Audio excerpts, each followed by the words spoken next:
This is Glitter and Glue Sticks, and my name is Becky. If this is your first time checking out my channel, welcome. And to my longtime friends and subscribers, welcome back. In today's video, it's going to be our last session of our Christmas crafting series. I hope you enjoy this video, and without further ado, let's get started. For our first craft, we're going to make a gnome. To make this gnome, you're going to need 4 items from Dollar Tree. First, you're going to need a cobweb duster, a pair of the booties that are in the ornament section, a Santa hat, and a pack of the small ornaments. We're going to start off by gathering 2 sections on the underneath side of our duster. We'll use these 2 gathered sections to attach the booties to with some hot glue.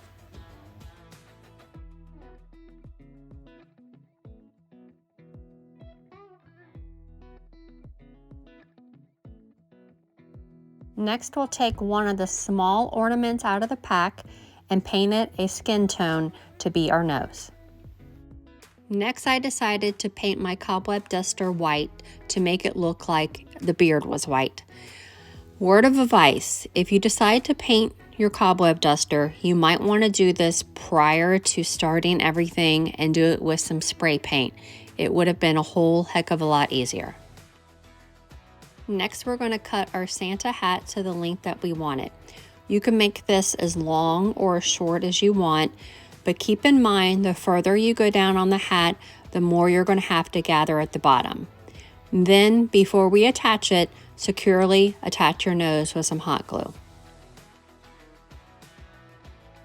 Before I attached to my hat, I decided to stuff it with a little bit of polyfill to make it stand up a bit.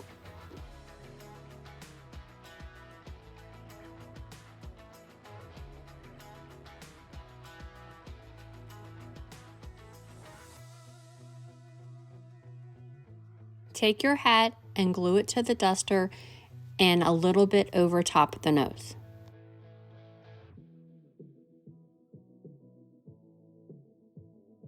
And lastly, reattach the fur on the bottom of the hat. And this is how our Santa gnome turned out. Isn't he cute?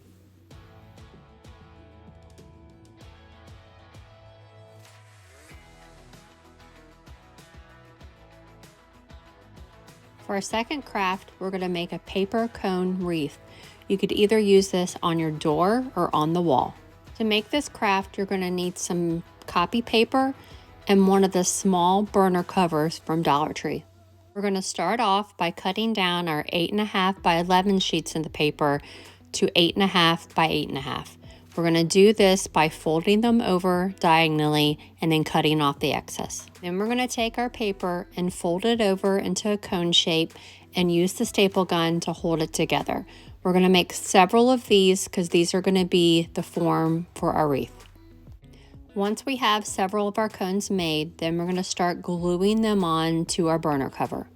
Our first row, you want to take in about 1.5 inches from the outer edge and glue it all the way around, making sure to keep them as close together as you possibly can.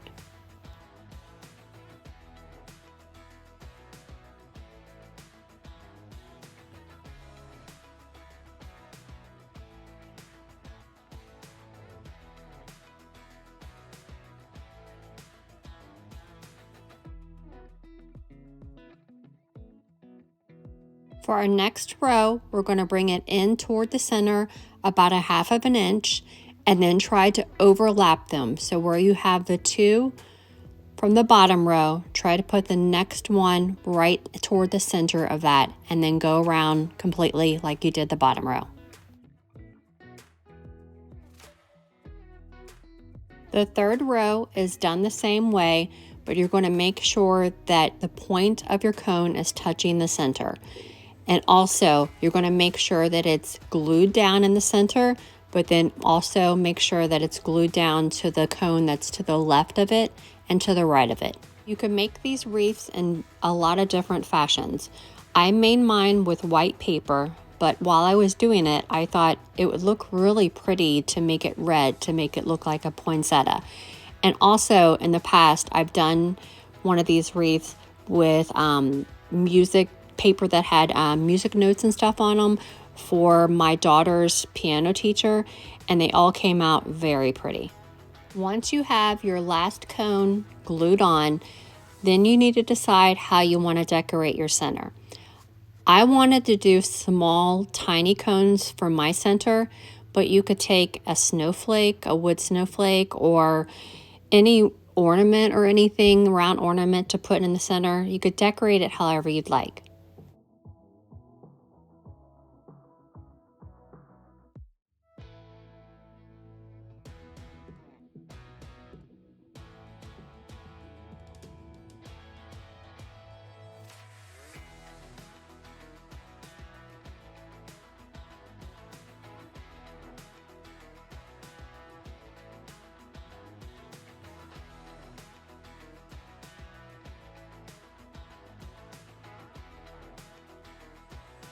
And lastly, I attached some twine on the back for my hanger.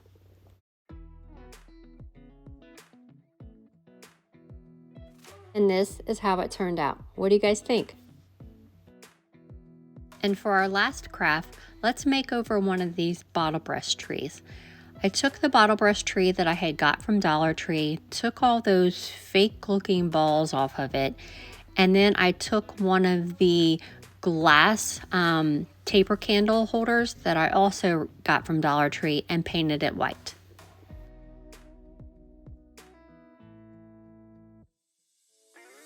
Once my candle holder had dried, then I took some gold rub and buff and antiqued it by going over all the little ridges that are raised to give it a more distressed look.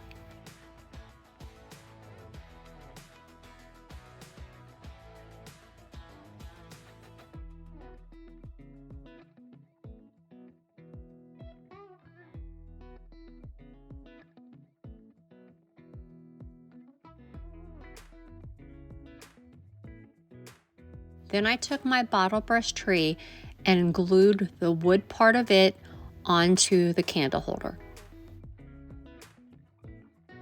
Once it was glued, then I took some of the white paint and went around the wood portion and distressed it also with some of the rub and buff. And this is how it turned out. I think it looks super cute along with my mercury glass trees that I had made.